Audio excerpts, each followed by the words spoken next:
Warning: the show you are about to hear contains muscular, intelligent, and intelligible sexy men discussing B-movies, and will contain movie spoilers. Only one of the previous statements is actually true. You decide.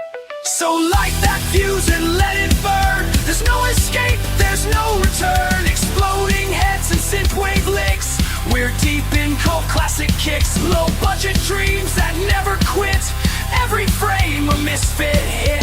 This is the B-Movie Blitzkrieg Podcast.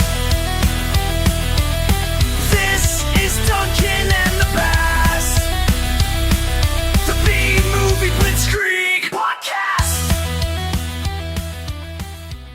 Welcome to the B-Movie Blitzkrieg Podcast, the show where the dialogue is dirtier than the film grain, the kung fu is questionable, and the fashion is louder than a jet engine in a phone booth. I'm your host, Duncan McLeish, your spiritual guide through the cinematic underworld where every hustler has a poetry degree and the soundtrack slaps harder than a pimp needing paid bitch.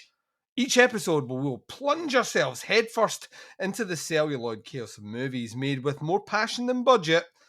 And what better way to continue this season than with Dolemite from 1975, a film so funky, James Brown called it for backup. Expect rhyming threats, polyester suits, kung fu moves that defy physics, logic, and basic anatomy. But fear not, dear listeners, I'm not rolling through this grindhouse gauntlet solo. You never go full Dolemite without some backup. Joining me is the man who went from turning tricks to reviewing my movie picks. It's kind of Pretty Woman-esque if you think about it. And a man who once wrestled a disco ball into submission. He is my co-host. He is the man. He is the myth. He is, of course, the legend, The Baz. Guten Abend, mein Führer. You are indeed not rolling solo, my friend. You're rolling your tanks into the frozen wastes of Norway. Blitzkrieg. Did they get to Norway with tanks? Yeah, man. Well, Did they? I don't know if the tanks, but they made it to Norway. They made it to Norway. I mean, that's an achievement in itself. A kind of distant relation through marriage of mine was on the boat that rescued the King of Norway after the Germans invaded. Humble brag. I'm just going to call it like a three. Like that. This old thing here. Nice. Yeah, I don't know what. I mean, this movie could not be any more not German or Nazi if it tried. But I'm glad that we've went down that way. I actually think that this movie would be an affront to Hitler's regime. Just very in much general. so. Yeah, very much so. Very much so. Dolemite, did you know anything about it before I picked it? I kind of knew the name and I kind of guessed that it was a kind of blaxploitation type thing. Mm-hmm. But all of that was purely down to that. Was it Eddie Murphy did a reboot? Yeah, he did. or He some did a movie kind of as a thing? kind of sequel, prequel. Yeah, real-life thing. and that was the first time when that came out. It was the first time I'd ever heard of Dolemite. I'd never heard of this before then, but I had Interesting. by the time we get in it. Well, ladies and gents, we ain't going to keep you waiting here because we're going to keep this rolling right into a little bit of a breakdown. We are going to be right back to give you the plot synopsis as only Baz can tell you. And we're going to be doing it right after this. And welcome back to a segment I've called Kung Fu Kicks and Narrative Tricks. Baz is going to break down the intricate plot synopsis of the movie Dolemite, but what the fudge happens in Dolemite, Baz? Not sure. Yeah, so the titular Dolemite is a swarthy African-American gentleman who at the start of the film is doing some hard time. He ain't on the chain gang, though. Just appears to be in jail. She must be sort of north of the Mason-Dixon line, we can only assume.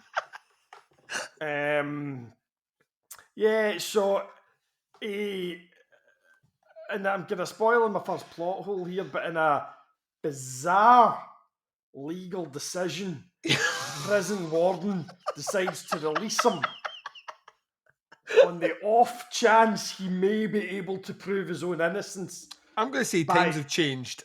Yeah. So yeah, he gets let out of prison on this very flimsy premise, and like resurrects his life in a matter of minutes, and then wages war on a fellow kind of hoodlum gangster guy called was it Big Willie Green or something Willie like that? Green. Willie Green. Just to annoy him, I'm going to call him Davy. Right, so we Davy and Dolemite have beef. Brief. Who are you right now? Honestly, I don't know. And there's so little plot that they actually have to pad this out with nonsensical musical interludes, some Yep. interpretive dance, Yep. and quite a lot of street poetry. It's fucking Yes, weird. so much street poetry in this movie. Yeah. So that's Dolemite. I'm like, And what a weird name to boot. What kind of name is that? I have no idea. So, like, to me, like, my introduction to Dolomite comes through the movie Black Dynamite, which is the modern day parody of movies of this era. Like, Dolomite's like one of the first one that kind of sets the template for blaxploitation movies where a kind of like a pimp or a street thug or someone who is like clearly a criminal also has a moral compass to try and protect the streets. These guys are generally there's always kung fu in it for whatever reason. I don't know why, but kung fu has to be in the movie. Poorly executed kung fu. Need to stress that. The women are always foxy, and the dialogue is always like somewhere between kind of like street poetry and or like like where there are certain English words that you hear and you're like, I've not heard that word in like 20 years, or I don't know what that word means. They're littered through these, like all these movies where someone will use something you like that. What the fuck does that word even mean? It's always kind of the like it's almost a degree of elevating the hero. So yeah, after Black Dynamite, I had checked out Dolemite, so I was very late to the party on this one. And like kind of instantly fell in love with this movie. I'm looking forward to getting into it. But this is one of these ones where this is an absolute exercise in how not to fucking make a movie like across the board. Like and we're gonna get into it. I am super curious to hear some of your points because there was bits when I was watching this a couple of nights ago, taking my notes down, where I was like, that Baz is going to be fucking howling watching this right now, and that kind of got me through the experience. And it'd been a few years since watching it, so with that in mind, let's take a break and let's jump into the bit that everyone wants, which is our top 5 rad, sad, and bad moments. Ladies and gents, we're doing it right after this. And welcome back to the most important segment of the show. This is what I've called the 5 Fists of Funk and Fail. This is us breaking down the top 5 rad, sad, and bad moments in the movie. I'm going to kick us off here. I'm going to say this is one of the rad things. It's Rudy Ray as Dolemite. Like this guy, like you put anyone else in here, this movie isn't even remotely half as entertaining as it is. He like legitimately all the way through this is committed to the role of Dolemite, this martial arts pimp gun warrior who is out to get the drugs off the street, but not the hose, Baz. Never get the hose off the street because that's how you earn the bank. He is like he's a pure fucking joy in this movie all the way. Like every time he's on screen, I'm just like, is this the script or is this just him riffing? Like, who knows? So yeah, Ray Rudy is Dolemite. It's my rad. What you got on your list?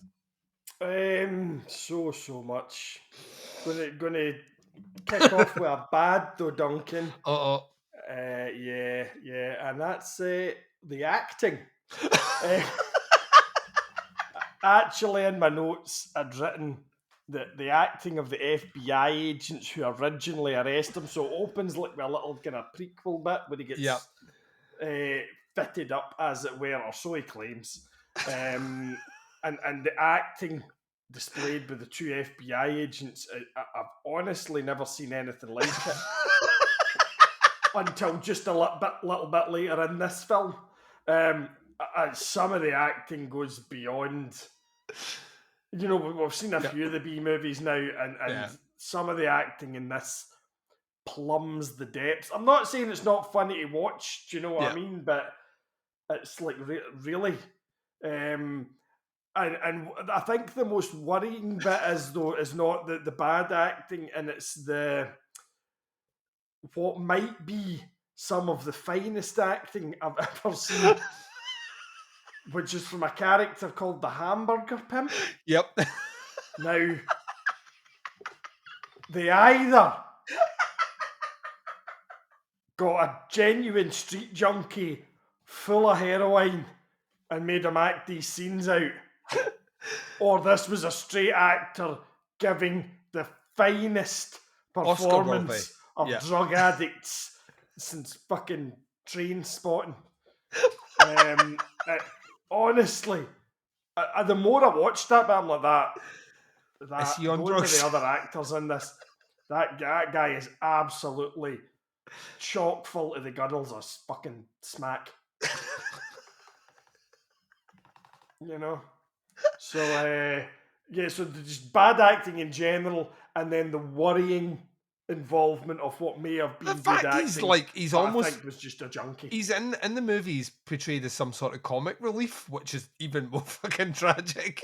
Like, you look at him going like, does this guy need rehab? Like, why we laughing at him? I'm going to come in with one here. Once again, like all my ones are like bad but awesome, because like that's kind of how I view this movie. Like the bad stuff makes it awesome. The fight choreography in this movie is absolutely fucking horrific. Like it's not even like they try and hide the punches that are nowhere near the person. They just film them because they've got one take. This is one take. We need to get it. And Dolemite's fist is a good like 6 inches from a guy's face, and that guy goes dim. Yeah. He's also moving fucking slower than like my dead grandfather. Do you know what I mean? There's a lot of the kind of really slow hand movements, and it takes him a good 5 seconds to spin the roundhouse kick. To which time you'd be gone. I kind of love it. Clear that with the fact that nobody in this film can shoot a goddamn gun. Well, it's not that they can't shoot a gun, Baz. They shoot a gun, and then the bullet moves slower than the roundhouse kick, like because the squib goes off like a good 5 seconds after the gunshot, and that's not how the speed of sound or light travels. Or bullets. Or bullets. And Dolemite is like, he's not even like roughly in the same vicinity of who he's shooting, but everyone just falls because. There are people that fall down before the gun is shot and fall down or hit well after when the gun was shot. And I kind of feel like they just like at some point someone was like, maybe no one will notice. Because these movies played at drive-thrus. You know what I mean? I'm more thinking of the ones where somebody busts into a room, the victim is about 2 feet away from him. Can't shoot him. He lets off 5 shots and then Dolemite very slowly saunters into his fucking frame. That's one specific scene as well, and it's maybe the greatest scene ever because the police then walk in right after, and there's nothing but dead bodies surrounded it. Dolemite's arrested, and he asks, "What's the charge?" And all that murder, like clearly fucking murder. Like you're the only living person in this room, Mr. Dolemite. I was fairly sure that was Billy D. Williams as well, but it's not. No. How about the fact that this movie ends on a freeze frame?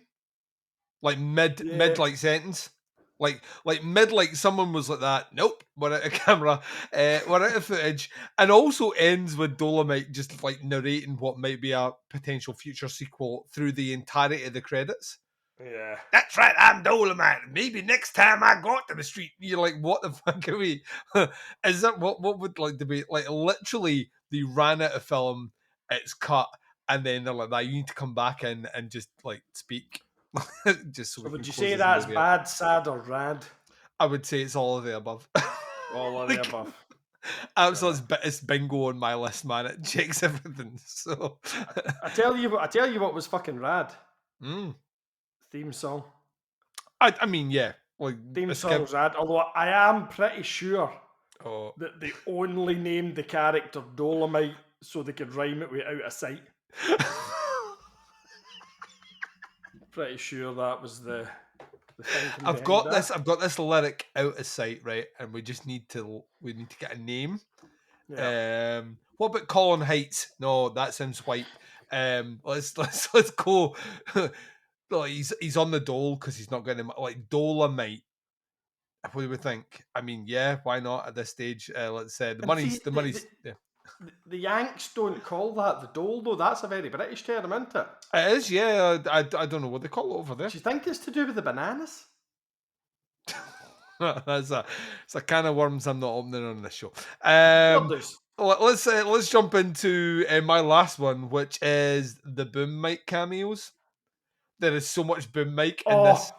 So much boom mic people like that. Is that like, especially when they go to the martial arts dojo for the women, and Dolemite walks in and there's just boom mic there, and you're like, all right, that's a mistake, and then it pans round to the women fighting, and there's boom mic there, and you're like, does no one see the boom mic? Yeah.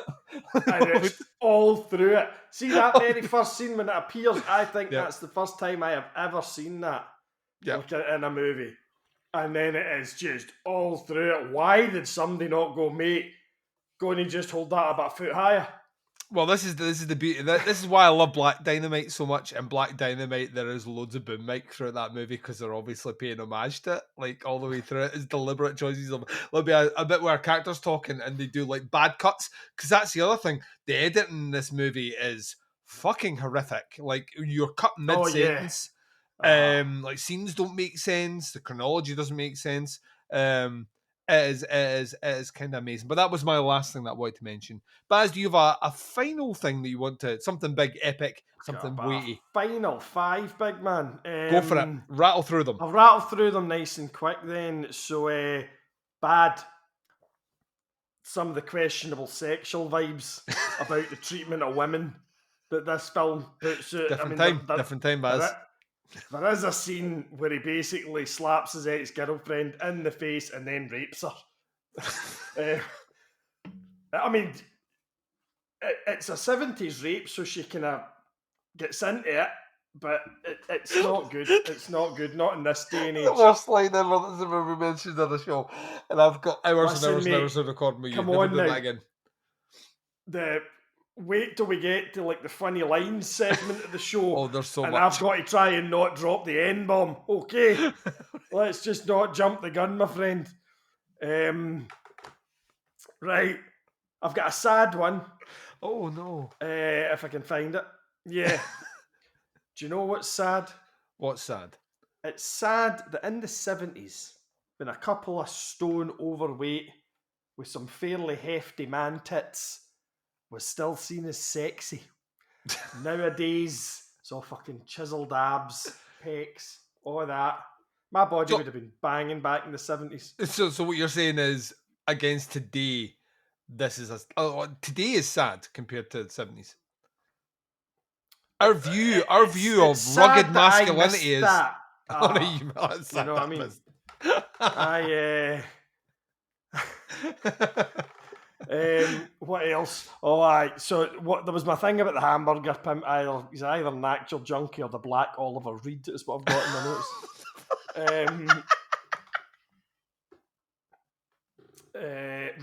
Another rad point, and all I've written here is just fishy stuffed full of cocaine and shirt collars that touch your nipples. And I'm going to finish on a bad, Duncan. And I'm going to throw one phrase out at you here. Black Bee Gees. The cabaret band in his club are Black Bee Gees. And that is nothing short of cultural appropriation at its most shameless, Duncan.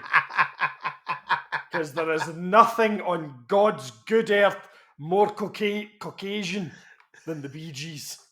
Okay?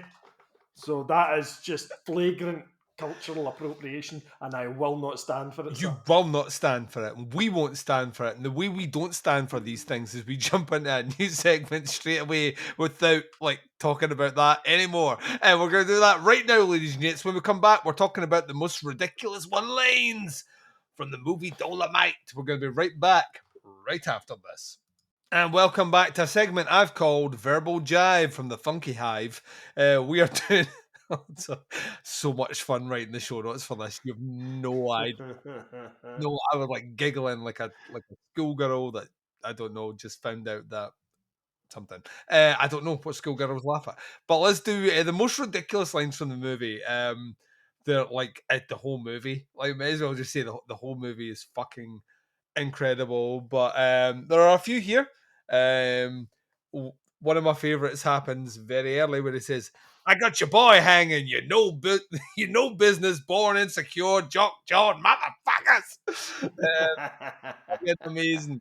It's all Dolemite, realistically. From this, Yeah, a couple of lines. the man can swear. One of my favourites was, "Man, move over and let me past, for they have to be pulling these hush puppies out your motherfucking ass." Shortly after that, there's a wee boom comes into the shot. Always a That's boom in by the shot. by. What about So, yes? I like the product placement, dropping the hush puppies in there. I thought that was very fine. What about yes? I'm Dolemite. I'm the one that killed Monday, whooped Tuesday, and put Wednesday in hospital. Called up Thursday to tell Friday to bury Saturday on Sunday. It's like stuff like that. You're like that. This is why cinema is a medium that should exist. Yeah. This right now. 100%, because we would literally never have heard those words in that order otherwise. It's also early Craig David when you think about it. Putting it out there. Must have been a Dolemite fan. What you got? I'm going to take the focus away from Dolemite for 2 seconds and go back to my favourite character, the hamburger pimp. I'm so bad I kick my own ass twice a day. By that, I think he means he tries to shove his toes up his arse. But that's by the by. It's the sort of thing you would do on Skank. What about, once again, it's all Dolemite for me. What about that rat soup eating insecure honky motherfucker? Rat soup eating insecure honky motherfucker. I love the word honky. I really do. And I shouldn't as much as that and cracker. Which we can say because we're white. So I won't use the H word, Duncan. It's a slur. you are very brave of you. What else you got? Dolemite is my name, and fucking up motherfuckers is my game. I mean, it almost made the intro. I almost replaced the man, the myth, the legend with Baz is his name and fucking up motherfuckers is his game. I wanted to do it so bad, like everything in my everything in my water just wanted to do it, but I didn't do it. But it's a great line, and you know what? That's what he does all the way through the entirety of the movie. I'm out of lines because I literally had like about 100 lines, and I was like, "That let's keep it to 4." And you mentioned one of mine. So. Like what you were saying earlier, all of this dialogue is funny because it's so dated, and I've got to say, I've got to assume it was fairly parody-esque even for the time. Oh yeah, you know what I mean. Every movie, every blaxploitation movie, pretty much after this, which is an action movie, which has a central kind of hero from the streets, basically replicates Dolemite. Yeah. So, and we will get to that when we do Dr. Black and Mr. Hyde in season 2, which I can't like when we talk about the trailer for that movie is going to be fucking amazing. We are going to jump into our next segment. We're going to be right back, and we're going to be talking about the worst plot holes. I can't imagine there's one in this movie, but we'll see if we found one right after this. And welcome to a segment that I've called Rated R for Ridiculous. Plot holes, Baz. I can't imagine that there are any here. I struggled to find one, but I did find one, and the biggest one for me, the actual one I thought about is the entirety of the movie, is the cops keep catching Dolemite with, I don't know, dead bodies, prostitutes. Drugs. Prostitutes, yeah.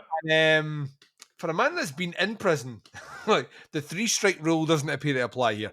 He just kind of coasts through this movie. Yeah, that to me is like a big like he's been in prison, and this is about the exploitation of the black man in the movie. He'd be back in prison 3 seconds into this movie. So, that's Totally. what about you? I mean, just pegging out at the back of that, basically the whole premise of the movie. So we've got a convicted drug dealer doing a 20 stretch, and he's been allowed out of jail to see if he can possibly prove his innocence 100%. on the word of a woman who clearly runs bitches for a living. Credible witness. Oh, yeah. Anyway, that was my kind of expansion of your plot hole. Another one I noticed kind of fairly early on, it's a fairly small one, but the ward, before he releases them, the warden rhymes off the names of the four people in the world who know that Dolemite is being released, right? And none of them include a car full of hoes or a car full of rival gangsters who know exactly when he's been released and what way he's going to drive home.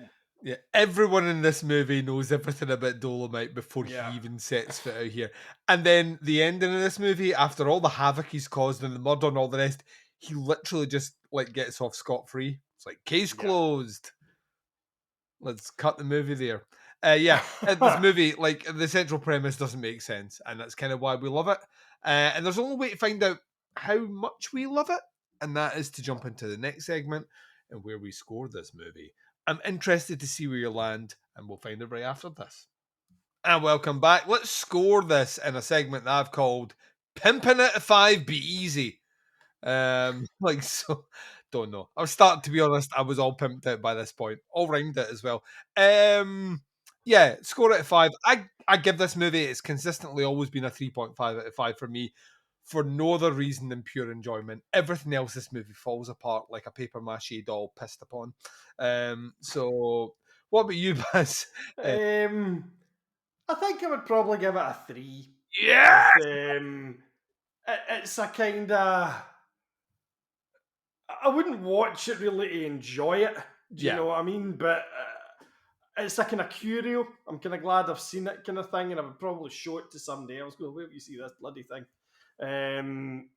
But yeah, I would give it a 3. Dumb as hell. Love it every second of it. Ladies and gents, all that is left for us to do is bring this show to a close, and we're going to be doing it right after this. Right, let's close this out on a segment that I've called That's a Wrap, Sucker. Baz, do you want to say goodbye to our listeners, please? Absolutely. I hope everybody's enjoyed this dipping a toe in the world of blaxploitation.